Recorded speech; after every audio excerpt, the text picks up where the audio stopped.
오늘 저희가 주목할 자산은 리플입니다. XRP 투자분들은 물론 암호화폐 시장 전체에 엄청난 파장을 일으킬 수 있는 분석을 가지고 왔는데요. 오늘 드릴 말씀의 핵심은 이겁니다. XRP의 대규모 상승은 단순한 희망이 아니라 규제 환경, 시장 메커니즘, 그리고 기술적 신호가 만들어낸 필연적 결과로 다가오고 있다인데요. 궁극적으로 시청자 여러분들께 왜 지금 이 기업, 이 자산에 주목해야 하는가를 명확히 이해하고 투자의 확신을 갖도록 돕는 게 저의 목표입니다. 이 세 박자가 어떻게 하나의 강력한 시나리오로 연결되는지 핵심 데이터를 중심으로 날카롭게 파헤쳐 보겠습니다. 첫 번째 논리는 바로 리플 CEO 브래드 갈링하우스의 확신에서 시작합니다. 그는 최근 XRP 현물 ETF 승인과 출시는 필연적이라고 못을 박았는데요. 왜 필연적일까요? 갈링하우스는 SEC가 비트코인과 이더리움 현물 ETF를 승인한 것은 기관과 리테일 투자자 모두 이 자산 클래스에 접근하기를 원하고 있기 때문이며, 소송전이 해소될 XRP 역시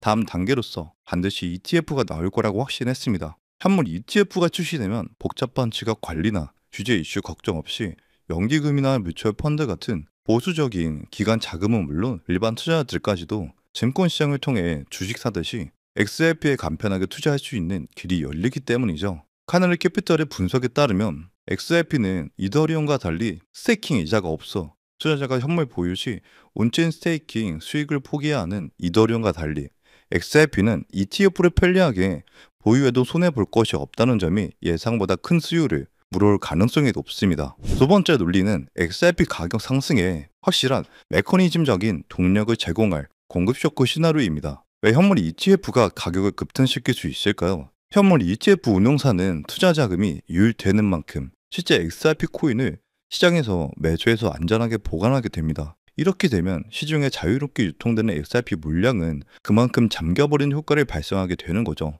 그럼 평소보다 시장 물량이 확 줄어든 상태에서 새로운 매수세가 들어오면 가격은 수급 불균형에 따라 급격히 상승할 가능성이 생기는 겁니다. 그리고 과거 비트코인 사례에서 입증되었듯이 XRP 역시 유입된 자금 대비 시가총액이 수백 배 증가한다는 레버리지 효과를 보였는데요. 100억 달러 유입 시 토큰당 12달러에 이를 수 있다는 파격적인 전망까지 제시되고 있습니다. 또한 공급 쇼크 시나리오를 뒷받침하는 또 다른 데이터는 바로 물량의 습성 심화입니다. 최근 코인베이스 같은 글로벌 거래소에 XRP 보유량이 몇 달 사이 90%나 급감한 건데요. 이는 많은 XRP 물량이 거래소 밖으로 이동하여 장기 보관 중이라는 강력한 증거입니다. 엑셀라 네트워크, 플레이어 네트워크 등 기관들이 총 150억 XRP를 확보하여 꿔두고 있고, 이렇게 물량이 희소해진 상태에서 ETF 승인과 기관의 매수세까지 겹치면 그야말로 화폐수점이 될 수 있다는 분석이 나오는 이유입니다. 마지막 논리는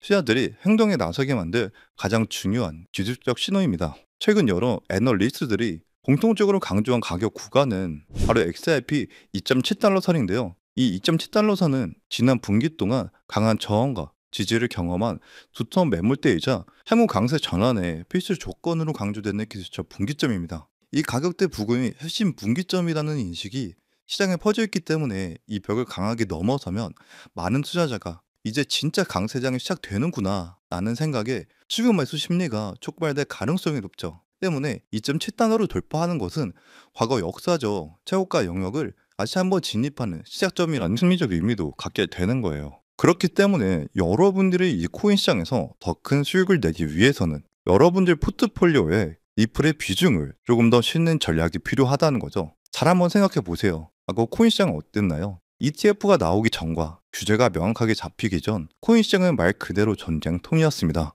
남들은 뭐하러 그런 데이터 따위에 돈을 쏟아붓냐고 손가락질을 했고 그냥 허성의 돈일 뿐이라며 비난을 했었죠. 하지만 지금은 그때와는 정말 180도 바뀌지 않았나요? 2024년 비트코인과 이더리움의 ETF가 출시되면서 본격적인 제도권 자산이 되었고, 암호화폐 규제가 점점 자리를 잡아가며 명확한 짐에 따라 지금은 투기 자산이 아니라 일부 종목들은 안전 자산이라는 타이틀까지 가지고 있습니다. 그 점에서 리플은 단연 특별한 코인인 거죠. 최근 지니어스 법안으로 리플의 RUSD가 제도권 자산 반열에 들어가고 블랙록, JP모건, 골드만삭스 같은 세계적인 자산 운용사들마저 리플의 기술력을 탐내고 있습니다. 하지만 비트코인, 이더리움, 리플은 이미 몸집이 커져버린 만큼 우리가 원하는 만큼의 상승률과 수익률을 실현시켜줄 수는 없겠죠. 실제로 대형 기관들의 투자도 메이저 코인에만 국한되지 않습니다. 리플이 상승할 때 항상 뒤쫓아오는 후속 코인들은 반드시 존재하고, 시장에선 언제나 메이저 코인들보다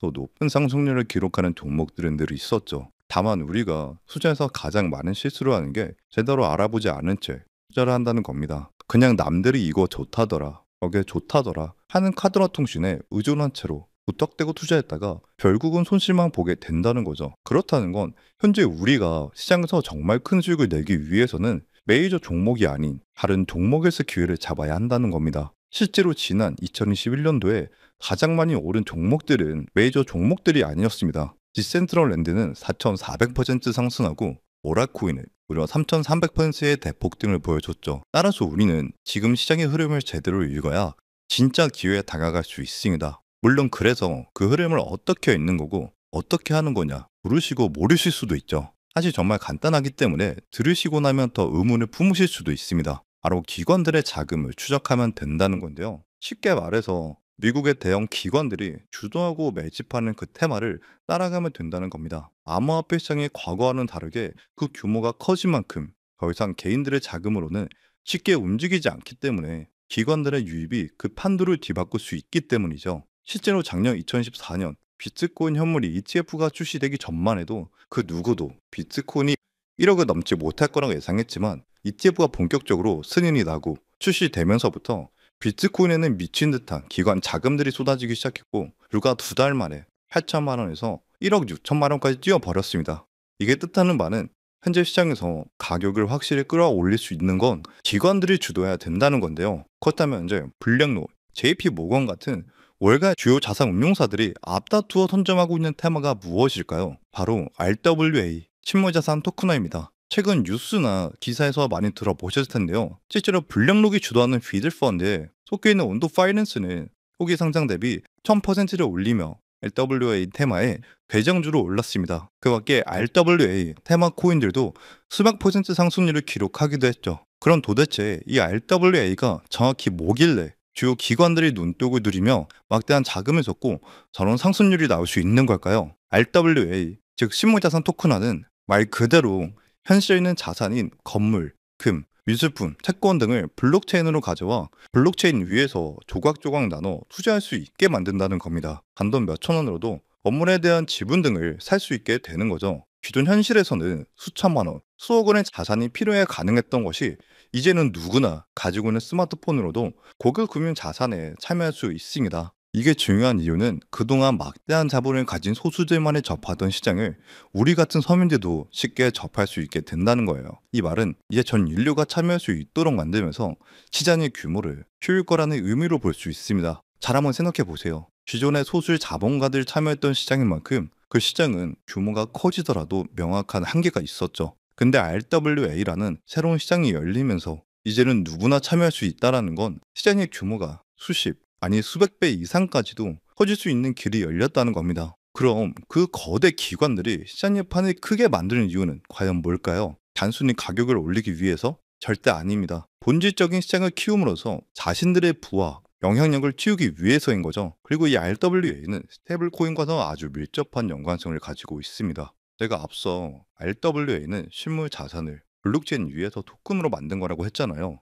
근데 스테이블 코인은 실제 달러와 국채를 담보로 가치를 유지하는 코인이기 때문에, 즉 국채 자체가 RWA인 만큼 RWA가 스테이블 코인의 기반이자 담보 역할을 하는 겁니다. 그러면 현재 지니어스 법안을 통과로 스테이블코인이 제도권 자산으로 진입함으로써 기관들의 자금이 폭발적으로 유입이 되고 있는 지금 RWA 생태계는 더 확장되면서 기반이 탄탄해진 스테이블코인에 대한 신뢰까지도 상승할 수 있게 된다는 거죠. 이렇듯 RWA는 날이 갈수록 그 규모가 커질 거라는 건 기정사실인 겁니다. 그렇다면 수많은 RWA 코인 중 아무거나 고르면 되는 걸까요? 그건 아니죠. 아까도 말씀을 드렸지만 블랙록, JP 모건 같은 월가의 주요 세력들 같은 기관들의 자금이 흐르고 있는 종목에 투자를 하셔야 합니다. 그래서 오늘은 여러분들에게 제가 6개월간 월가의 자금을 추적하면서 찾아낸 한 가지 RWA 관련 코인을 소개시켜 드리려고 하는데요. 바로 이 코인입니다. 이 코인은 현재 블랙록과 피델리티 같은 운용사들도 은밀히 매수하고 있는 코인으로 본격적인 상승이 왔을 때 5000%, 아니 10,000% 그 이상까지도 충분히 상승할 수 있을 거라 생각하고요. 아직 가격도 완화로 160원 정도로 아직 대중들에게 알려지지 않은 저평가 코인입니다. 충분한 시드가 없으신 분들도 충분히 큰 수익을 벌어가실 수 있을 거라 생각합니다. 현재 제가 코인을 갈아 놓았는데 유튜버 정책상 코인명이 공개될 경우 제재를 받고 있기 때문에 어쩔 수 없이 갈아 놓았다는 점 양해 부탁드립니다. 그래서 해당 코인명을 알고 싶다 하시는 분들은 제가 개인적으로 연락을 드릴 수밖에 없는데요. 정보 받아보시는 방법은 어렵지 않습니다. 이 영상 하단에 설명란이 나오면서 더보기 버튼이 보이실 텐데요. 더보기를 누르시면 파란색의 링크가 나옵니다. 클릭해서 들어가시면 간단한 설문이 나오는데 10초밖에 안 걸리는 간단한 설문이니까 작성하셔서 제출하시면 한 분 한 분 최대한 빠른 시일 내에 연락을 드리고 있습니다. 특히 전화번호 입력란에 잘못 적으시면 제가 공유해 드릴 수가 없다는 점 반드시 기억하셔서 확인 부탁드리고요. 그리고 컴퓨터로 영상을 보시는 분들은 영상 하단에 있는 더보기를 누르시면 마찬가지로 파란색 링크가 나오니까요. 참고 부탁드립니다. 저는 절대 여러분들에게 그 어떤 금전을 요구하지도 않습니다. 주신다고 해도 안 받아요. 그저 다만 요즘같이 시장이 힘들고 살기 어려울 때 조금이나마 힘이 되셨으면 하는 바람을 하고 있습니다. 그래도 뭔가 주고 싶다 하신다면 좋아요와 구독 한 번씩만 부탁드릴게요. 그 좋아요와 구독이 영상을 제작할 때 큰 힘이 되거든요. 마지막으로 여러분들이 투자를 결심하셨다면 바로 투자를 하시기보단 충분한 정보 수집과 공부를 통해서 투자에 임하시길 바랍니다. 시장은 우리들의 생각보다 훨씬 냉정하고 잔혹합니다. 앞으로 남은 2025년도 건강 잘 챙기시기 바라며 오늘의 영상 마치겠습니다. 감사합니다.